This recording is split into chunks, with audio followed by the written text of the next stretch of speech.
really should paint over that pigeon she'd doodled near the window.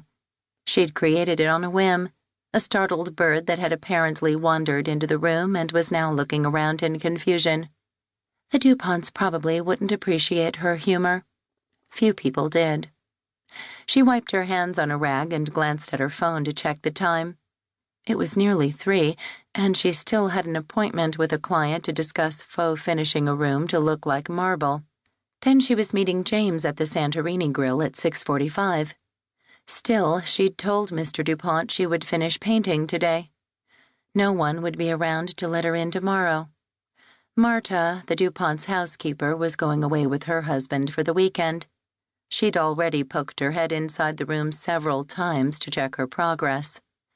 Bethany would just have to hurry to the store and buy more paint so both of them could head off to their respective fates. She could be to the store and back in half an hour. Wrapping up the mural itself wouldn't take more than 10 minutes. Then she could be done with her other appointment by 5, which would give her plenty of time to go home and make herself presentable for pre-law James. She grabbed her purse, headed down the 3-story staircase, and yelled over her shoulder that she'd be back in a few minutes. Marta, in a less-than-happy voice, called out, "I need to leave by 4. She was a heavy-set older woman with jowls that made her look like she was perpetually frowning. "I'll hurry," Bethany promised. That promise, as it turned out, was what doomed her. The line for paint was 3 people long, which in and of itself wouldn't have been so bad if the second woman in line hadn't been certain that her paint was mixed wrong and made the guy redo her order.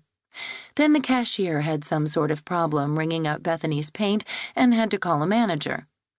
By the time Bethany got to her car, it was 20 minutes to 4.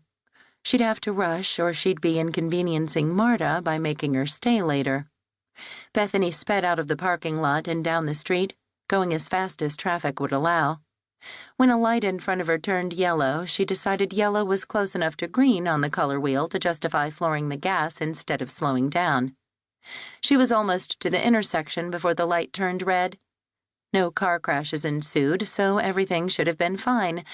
But no, a set of colored lights flicked on from one of the cars lined up across the street. How had she not noticed that a police car was sitting there? She moaned, pulled over into a nearby gas station, and waited for her impending doom. The patrol car pulled in behind her. A few moments later, an officer exited and sauntered toward her car. She rolled down her window, letting the cold air seep inside while she watched his approach. Did he look like the compassionate type? Probably not. He was in his late 20s, tall and broad-shouldered, one of those guys who moved with power and confidence. He had short blonde hair and the kind of chiseled features that landed men in those hot cops calendars. The guy was most likely perpetually Mr. October. He wasn't the sort who would be moved by a doe-eyed eyelash flutter. And besides, even if he could be swayed by a pretty girl, she wasn't that girl right now. Bethany's gaze moved from his approaching figure to her own reflection. She was dressed in a splattered paint sweatshirt. Her long strawberry blonde hair was pulled into a ponytail, and she wore only a hint of makeup. Blue flecks dotted her entire body, and white paint was streaked across her cheek. She rubbed at the spot, trying to remove it. The police officer leaned toward her window. "Ma'am, do you realize you ran a red light back there?" She sent him an apologetic smile. That depends. Will you go easier on me if I knew or if I didn't?" He looked at her patiently. "Ma'am, you endanger your life and others when you disregard traffic lights. People die every day in car accidents."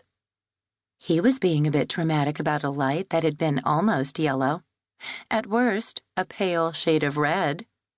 The intersection was clear, she pointed out. The Grim Reaper was nowhere in sight. His blue eyes ran over her with an unspoken sigh, as though he didn't think she was fully grasping his point. "Look, you're young, so I'm guessing you have a lot to live for, don't you?"